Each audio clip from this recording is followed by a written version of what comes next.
दोस्तों, जैसे कि आप देख सकते हैं पानी में नुस्खा मिलाया जा रहा है जिससे कबूतर को ठंड बीमारी दूर रहे और फिट रहे कबूतर। ये नुस्खा वही है जो हमारे कबूतर जिंजान वाले भाई इमरान भाई ने बता रखा है। इसमें कई तरह के टैबलेट मिले हुए हैं। ये पहले मिलाया जाएगा, फिर और ज़्यादा पानी में डाल दिया जाएगा। ये इसलिए होता है कबूतर फिट रहे। ये आप देख सकते हैं, उधर वो कच्ची ईंट खा रहे हैं।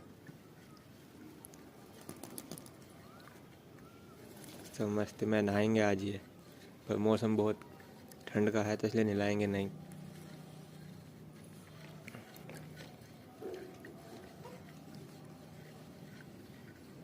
दोस्तों देख सकते हैं कैसे पी रहे हैं, बड़े मस्ती में,